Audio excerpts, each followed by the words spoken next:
నమస్తే అండి.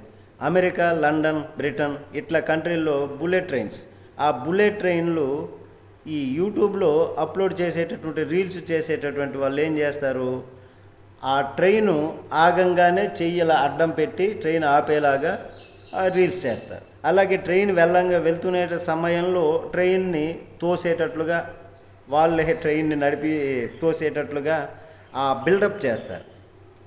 చేసి అది రీల్స్ చేస్తారు, అవి యూట్యూబ్లో అప్లోడ్ చేస్తారు. అవి చాలా ఒక కామెడీగా చూడడానికి దీనిగా ఉంటాయి. అయితే ట్రంప్ వ్యవహారం కూడా అట్లానే ఉంది, బిల్డప్ చేసుకోవటం, తనను తాను ఏదో అనేటటువంటి విధంగా బిల్డప్ చేసుకోవడం.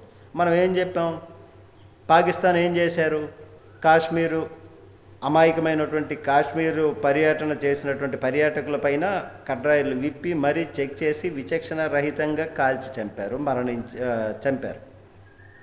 దాని పర్యవసానం మనం తీర్చుకోవాలనుకున్నాము. అది క్షమించరానటువంటిది. భారతదేశం యావత్తు ప్రజానీకం అందరికీ కూడా రక్తం ఉడికింది.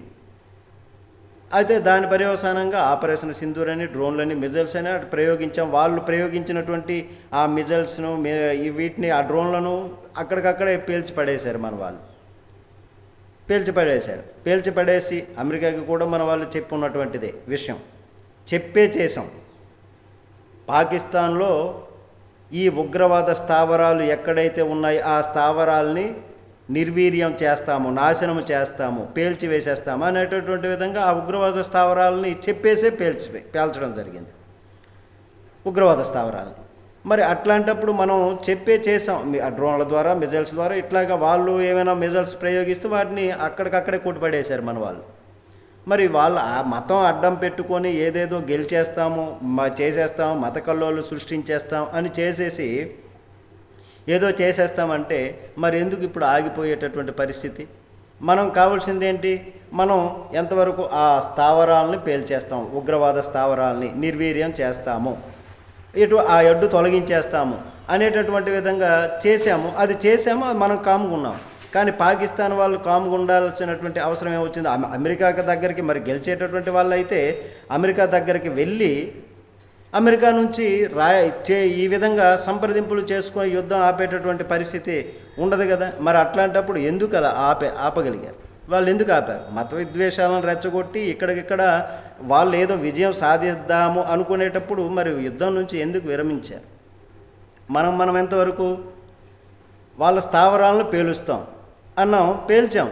అలాగే ఎయిర్ బేసు సంబంధించి వాటికి 11 వాటిని పేల్చివేసాం. అది నమ్మరు, సరే నమ్మని. మరి అమెరికా దగ్గరికి వెళ్ళి చెప్పించుకునేటటువంటి అవసరం ఎంతవరకు వచ్చింది? ఏమొచ్చింది వాళ్ళకి? మరి దాన్ని ట్రంప్ ఏమో ఆయనకి బిల్డప్ చేసుకొని అనుగుణంగా మార్చుకునేటటువంటి ప్రయత్నం. భారత్ ఏమొచ్చి భారత్ వాణిజ్యాలపైన ఆంక్షలు పెట్టాము, ఆంక్షలకి భయపడి తలొగ్గింది భారత్ అనేటటువంటి విధంగా అణ్వాయుధాలకు సంబంధించి అది ఎంత 6 మాసాలు అది చేశారు. వాళ్ళంతట వారే వచ్చి మళ్ళీ రాజీ చేసుకొని మళ్ళీ అణ్వాయుధాలు, వాణిజ్య వ్యవహారాలు, కార్యకలాపాలు జరిపించుకున్నటువంటి పరిస్థితి.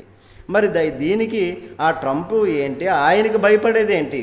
భారత్ 140 కోట్ల ప్రజానీకం ఉన్నటువంటి భారత్, ట్రంప్ ఆయనకి భయపడేటటువంటిది ఏంటని ఇప్పుడు అనుకుంటున్నటువంటి పరిస్థితి. నమస్తే.